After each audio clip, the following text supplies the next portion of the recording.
മഴയൊരു വെല്ലുവിളിയായി തുടരുന്ന സാഹചര്യത്തിലും രക്ഷാപ്രവർത്തനം ആ, ആ, നല്ല രീതിയിൽ പുരോഗമിക്കുക അല്ലെങ്കിൽ നല്ല രീതിയിൽ നടത്തുക എന്നുള്ളതാണ് ഏറ്റവും പ്രധാനപ്പെട്ട കാര്യം. അനൂപ് കൂടി ചേരുന്നുണ്ട് നമുക്ക് കൂടുതൽ വിശദാംശങ്ങൾ നൽകുന്നതിനായി. അനൂപ്, ദൃശ്യങ്ങളിൽ മഴയ്ക്കൊരു ശമനമില്ല, പക്ഷേ അത് രക്ഷാപ്രവർത്തനത്തിനെ ബാധിക്കുകയില്ല എന്ന് തന്നെയാണ് മനസ്സിലാക്കേണ്ടത്. ഈ തെരച്ചിൽ അല്പസമയത്തിനുള്ളിൽ ആരംഭിക്കും എന്നുകൂടി മനസ്സിലാക്കുന്നുണ്ട്. എന്തൊക്കെയാണ് ഇപ്പോഴത്തെ വിശദാംശങ്ങൾ?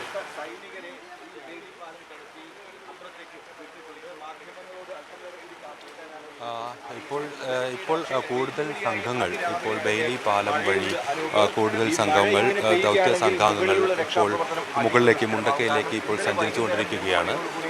ഞാൻ നേരത്തെ പറഞ്ഞ പോലെ 6 സെക്ടറുകളാക്കി തിരിച്ച് 40 പേരടങ്ങുന്ന സംഘമാണ് പ്രധാനമായും ഇന്ന് തെരച്ചിലിൽ നടക്കുന്നത്. ഈ 6 സെക്ടർ എന്ന് പറയുമ്പോൾ അത് വിവിധ ഈ രക്ഷാസാധ്യതകളെ കണക്കാക്കിയും ഭൂസവിശേഷതകൾ കണക്കാക്കിയുമാണ്.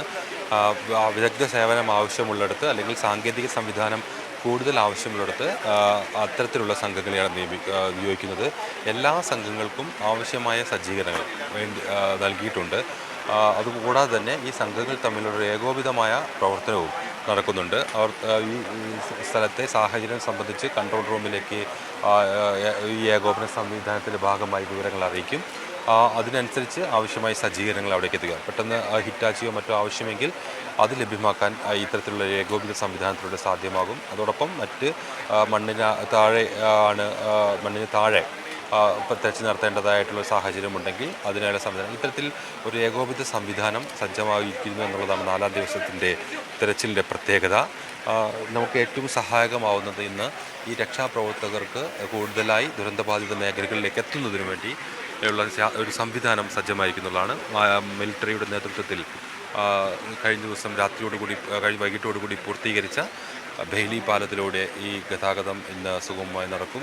ഒരു നിയന്ത്രണങ്ങൾ കൂടി അതിൻ്റെ ഭാഗമായി ഈ പ്രദേശത്ത് കൂടുതലായി ഏർപ്പെടുത്തിയിട്ടുണ്ട്. കൂടുതൽ രക്ഷാപ്രവർത്തകർ മേഖലകളിലേക്ക് എത്തിക്കുക, വാഹനങ്ങൾ, ചെറിയ ഹിറ്റാച്ചികൾ, JCB എന്നിവ എത്തിക്കുക എന്നുള്ളതാണ് പ്രാഥമികമായ ലക്ഷ്യം.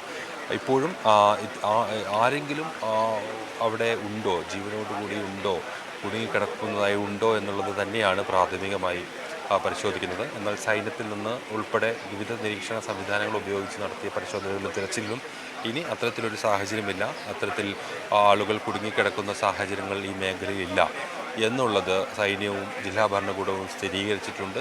എന്നാൽ ചില ആദിവാസി മേഖലകളിലെല്ലാം അവർക്ക് അവർ വനവിഭവങ്ങൾ ശേഖരിക്കാൻ പോയവരെല്ലാം ഉണ്ട്. പ്രത്യേകിച്ച് അവർ വനയോരത്ത് തന്നെ താമസിക്കുന്നവരാണ്. അങ്ങനെ വനത്തിൽ ഓരത്തോ മറ്റോ കുടുങ്ങിപ്പോയവരുണ്ടോ എന്നുള്ള പരിശോധന കഴിഞ്ഞ ദിവസം തന്നെ ആരംഭിച്ചിരുന്നു. കഴിഞ്ഞ ദിവസമല്ല, അത് ആ ഘട്ടത്തിൽ തന്നെ ആരംഭിച്ചിരുന്നു. അത് ഇന്നലെ വൈകിട്ട് വരെ അത് തുടരുകയും ചെയ്തു. അതിൻ്റെ തിരച്ചിലിൽ ഫലം കാണുകയും ചെയ്തു. ഏട്ടമല ആദിവാസി സങ്കേതത്തിൽ നിന്നെല്ലാം കുട്ടികൾ ഉൾപ്പെടെയുള്ള ആളുകളെ രക്ഷപ്പെടുത്തി കൊണ്ടുവരാൻ വനവകുപ്പിന് സാധിച്ചു. അതേ സാഹചര്യം ഇന്നും നിലവിൽ ഇവിടെയുണ്ട്. പല മേഖലകളിലും ഇത്തരത്തിൽ വിശദമായൊരു തിരച്ചിൽ നടത്തും. അതോടൊപ്പം ഈ ആധുനിക സംവിധാനങ്ങൾ, സജ്ജീകരണങ്ങൾ, എന്ത് സാമഗ്രികൾ ആവശ്യമെങ്കിൽ അവ ഉപയോഗിച്ചുകൊണ്ടുള്ള തിരച്ചിലും ഇന്ന് നടക്കും. പ്രധാനമായും മുണ്ടക്കയിലും കുഞ്ചിരിമറ്റത്തും അട്ടമലയിലും മണ്ണിനടിയിൽ ആയിപ്പോയിട്ടുള്ള മേഖലകൾ, പ്രത്യേകിച്ച് മുണ്ടക്കൈ ഈ വീടുകളെല്ലാം മണ്ണിനടിയിലാണ് പൊതിഞ്ഞു കിടക്കുന്നത്. ആ വീടിൻ്റെ പരിസരത്തെല്ലാം മണ്ണ് മാറ്റിയുള്ള തിരച്ചിൽ നടത്തേണ്ടതുണ്ട്. ആ തിരച്ചിൽ ഇന്ന് നടക്കും. കൂടുതൽ യന്ത്രോപകരണങ്ങളെത്തി മണ്ണ് മാറ്റിയുള്ള തിരച്ചിൽ ഇന്ന് നടക്കും. ആ രീതിയിലാണ് ഇന്നത്തെ രക്ഷാപ്രവർത്തനം അല്ലെങ്കിൽ ഈ രീതിയിൽ രക്ഷാപ്രവർത്തനം ക്രമീകരിച്ചിരിക്കുന്നത്.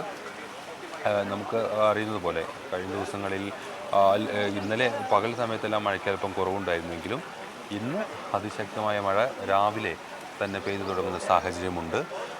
കൂടാതെ മഴ മുന്നറിയിപ്പ് കൂടി ഈ പ്രദേശത്ത് നിലനിൽക്കുകയും ജാഗ്രതാ നിർദ്ദേശം അതോടൊപ്പം നിലനിൽക്കുകയും എല്ലാം ചെയ്യുന്നൊരു സാഹചര്യമുണ്ട്.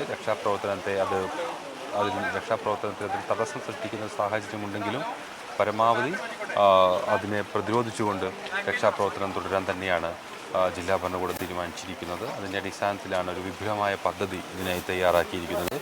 ഞാൻ നേരത്തെ സൂചിപ്പിച്ചതുപോലെ ഒരു പ്രാദേശികമായ വിവരങ്ങൾ ഇതിൽ വളരെ അനിവാര്യമാണ്.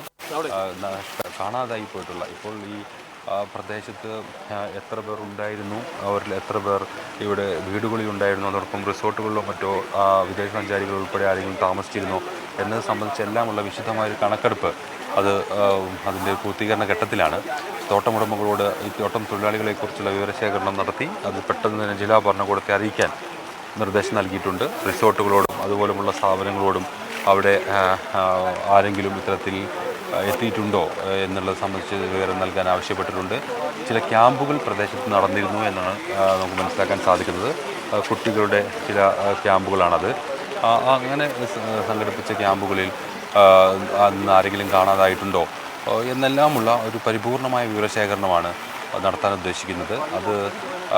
അതിന് പ്രത്യേകമായൊരു സംവിധാനം തന്നെ ജില്ലാ കളക്ടറേറ്റിൽ പ്രവർത്തിക്കുകയാണ്. അത്തരം വിവരങ്ങൾ കൂടുതലായി ലഭ്യമായാൽ നമുക്ക് ഇതിൻ്റെ അന്തിമ കണക്കുകൾ പൂർണ്ണതോതിൽ നൽകാൻ സാധിക്കും. ഏതായാലും ഇന്നത്തോടു കൂടി അത്തരം വിവരങ്ങൾ ജില്ലാ ഭരണകൂടത്തിന് ലഭ്യമാകും എന്നാണ് നമ്മൾ പ്രതീക്ഷിക്കുന്നത്.